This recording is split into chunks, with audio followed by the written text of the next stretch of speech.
This is Chapter 9, Instruments of Real Estate Finance.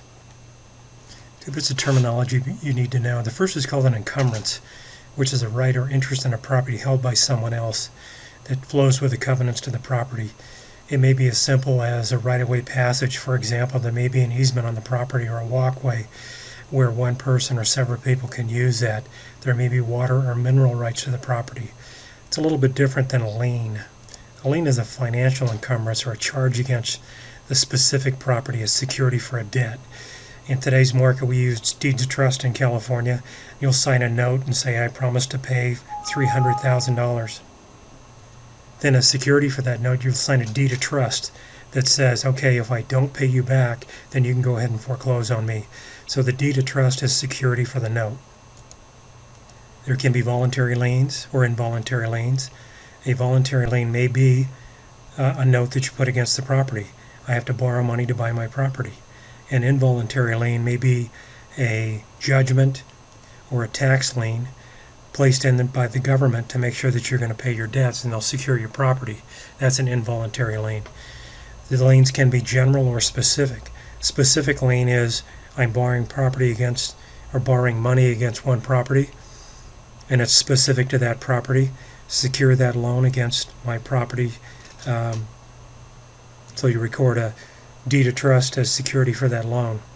A general lien is something that encompasses all your properties, and that's probably going to be something like a tax lien or a judgment where it's going to roll over and have first priority over all the properties you own.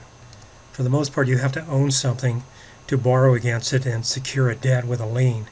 And if you remember from your real estate principles, fee simple ownership, one of the rights you hold in fee simple ownership is your right to use your property as security for a debt or to lien that property.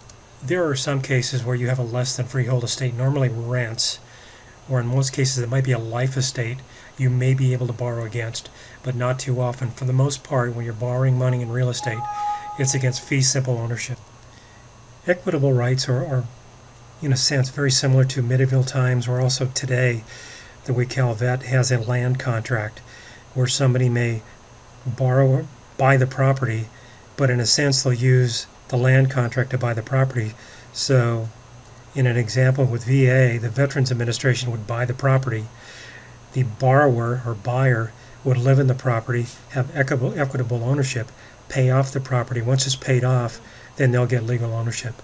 But until that time, the Veterans Administration would have legal ownership, and that's equitable right. The title theory, by definition, basically comes from medieval times, where at that time the lender's rights were superior to the borrower's, where at times they could dispose of the property without notice or default by the borrower. The borrower could be up in his agreement with no compensation. They could kick them out. So the lender had superior rights over the borrower. That has changed today, where we progress into more equitable redemption rights, meaning you just can't take the property. Somebody has to default on the property. And even with the default, they do have an equitable redemption period where they can bring themselves whole or make their payments up and then avoid foreclosure and keep their property. The statutory redemption period gives a borrower a chance after a judicial foreclosure to bring themselves current on the property. In a judicial foreclosure on a mortgage, this could be up to a 1-year period where the bank has foreclosed and the proceeds were not enough to pay all the creditors. They would give the borrower up to a year to come in, make complete payments on the property, and redeem their property, take it back. That's judicial proceedings. That's on a mortgage. For the most part in California today, you're going to see deeds of trust, where you'll have a note and a deed of trust as security for that note. If somebody doesn't pay in the deed of trust, there is something called power of sale, which grants the lender, because the borrower has defaulted, the right to foreclose their property and sell the property. So you avoid the statutory redemption period of up to a year on a mortgage using a deed of trust. So for the lien theory, it recognizes the rights of lenders using collateral in the property being equitable rights, meaning they have the right to sell those if somebody defaults, while the borrowers retain legal rights to the property. they'll get full ownership of the property once they've paid their debt against the property. California has modified position between both the title and the lien theories. However, for the most part today, what you'll see in California is a note and deed of trust. Real estate loans are contractual agreements that must contain certain basic elements to avoid in order to be valid, and all terms must be formalized in writing. The agreements must be in writing, they have to have legal consent, they must be evidenced by signatures, they must be affixed to a loan agreement, and there must be sufficient consideration paid. The deed of trust is the general instrument that everybody uses in California today for one specific reason. It's got a power of sale clause in the deed of trust. So with that power of sale, if somebody defaults, they can start foreclosure proceedings immediately. And unlike the judicial proceedings with a mortgage, you don't have a lengthy redemption period where somebody can come back and reclaim their property. So the advantage of the deed of trust is a shorter foreclosure period. So instead of a judicial foreclosure, it's a non-judicial foreclosure, has the power of sale clause, while the grant deed and a deed of trust transfers absolute legal title or naked title to the borrowers, who are the grantees. It also transfers a quality of title to the lender, so they do have security for their debt.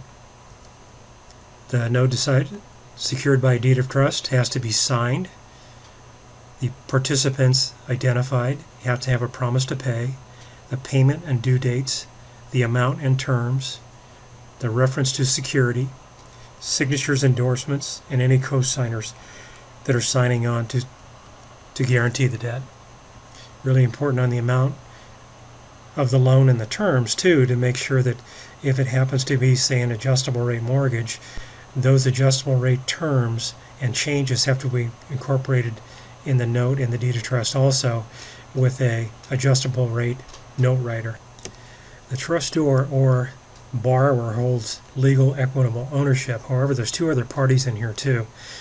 And what happens is the trustor transfers legal fee ownership to the trustee, who is normally a title company. And what they'll do is handle the dirty work in case there's a foreclosure proceeding. They'll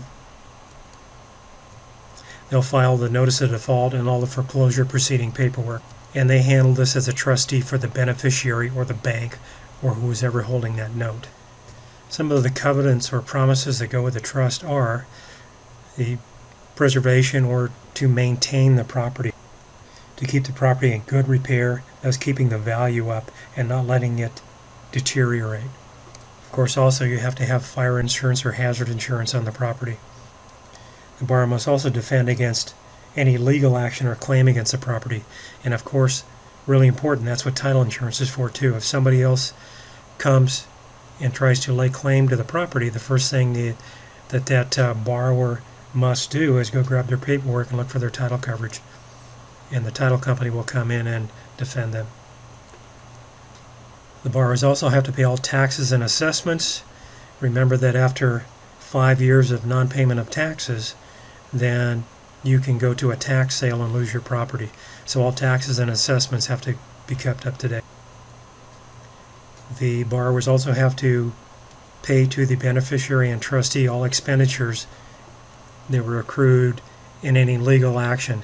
The beneficiary again was a lender. The trustee is normally a title company who acts as the agent for the beneficiary during a foreclosure. Were there a condemnation of the property or taken over by eminent domain, any monies that were secured from the condemnation should go to the lender to offset the debt. Borrowers need to not have any late payments to make sure they pay their bills on time and their mortgage or house payment. When the deed of trust or mortgage is paid off, you get a reconveyance or a satisfaction of trust deed. That needs to be taken care of by the trustee to make sure that that's recorded to show that there's no longer a debt or a lien against that property.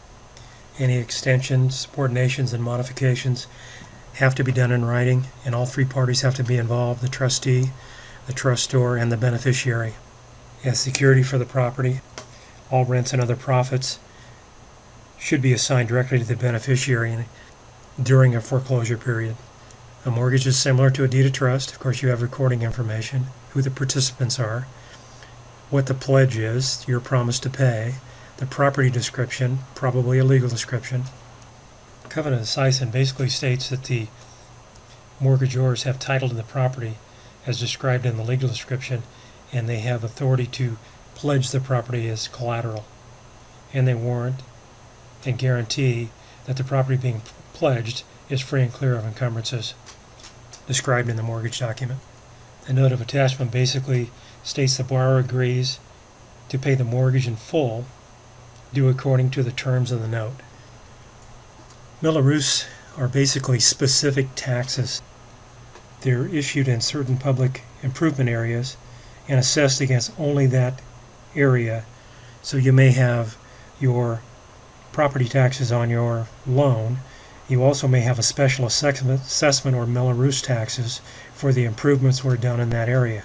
Could be a new fire station, library, new roads and streets, special assessment, and that's mille rousse.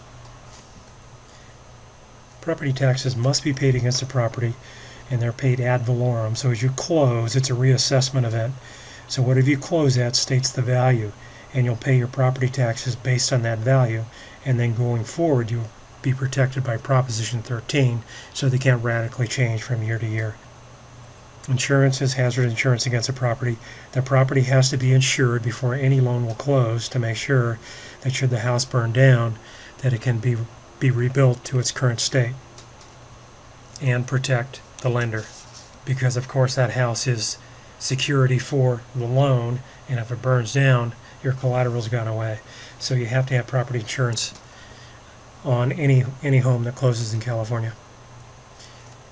A defeasance clause basically states that a mortgagor will regain full and clear title upon repayment of the debt. So they get their reconveyance, and then their lien is cleared against that property. So no longer is that property security for the debt because the debt's paid. Of course, the borrower has to maintain the borrower needs to maintain the property because it is collateral securing that mortgage, and they want to make sure they keep the value up. Of course, with a mortgage, a note has to be signed and acknowledged by a notary. And just like in a reconveyance, once a note is paid off or a mortgage is paid off, you'll get a reconveyance. A real property sales contract or a land contract, you'll see those occasionally, more specifically, and I think I already mentioned it, with the Department of Veteran Affairs on a CalVet loan, where you'll have a vendee who's the buyer and a vendor who's a seller lender, and that's the Department of Veteran Affairs. Department of Veteran Affairs will actually buy the property and then sell back to the vendee and carry the note. So the veteran or the borrower pays the DMV, pays the Department of Veteran Affairs, and when that loan is paid off, then they'll get legal title to the property. Of course, if you lend money and you set up an amortization schedule, you want to get paid on time. And with lenders, they will have late payment penalties. And normally on a mortgage or a deed of trust, if you're over 15 days late, you'll get a 5% penalty. That's not cast in stone, but that's normally what it is. So you will get a late penalty. Normally for credit purposes, if you're over 30 days late, then you'll get a late that'll show in your credit report. Some loans will have prepayment penalties. Normally, if you make a payment that's over 20% of the balance owed, you may get hit with a prepayment penalty. Most loans today have a prepayment privilege, which means you can pay whatever you want and there's no prepayment penalty. If you pay half of it off or the whole loan off, you won't have a prepayment penalty. A locking clause basically tells a borrower that they have a certain period that they have to hold that loan. They can't pay it off until that period is up. I've seen that a couple times on purchase money second trust deeds when, say, a seller is carrying a note to a borrower purchasing a house. They may carry a note for 5 years interest only and say that you can't pay it off before, say, 3 years. Then after 3 years you could pay it off. Due on sale clause or an acceleration clause just means that if you let somebody assume your loan without the knowledge of the lender, when they do find it out, there quite possibly is an alienation clause which says that if you sell your house or let somebody assume your loan, then the lender can call the note due. two types of assumptions. One is the a straight assumption. Some loans do have assumptions, but what they'll want is the purchaser coming in, the buyer of the property who's going to assume the loan, to go into the lender and actually qualify for the loan they're going to take over. Subject to assumption, they don't do that. In most cases, the seller will convey the property to the borrower and let him take over that note, which is dangerous too, because should that borrower who bought the house go into default, the person with the real responsibility is the seller who let that buyer purchase the property and assume that loan. A subordination clause, you may have a couple liens on your property. You might have a first trustee to the bank for $300,000, and then somebody who is in second position behind that or subordinates to the first trustee, quite possibly the seller in a purchase money loan. So you'll have a first and a second trustee. A release clause probably happens when somebody cross-collateralizes or maybe puts up a couple of properties as security for a debt. Once the borrower pays down to a certain amount, they may release one of those properties from security on the debt. Extensions and modifications can happen, but they always have to be in writing and negotiated with the lender.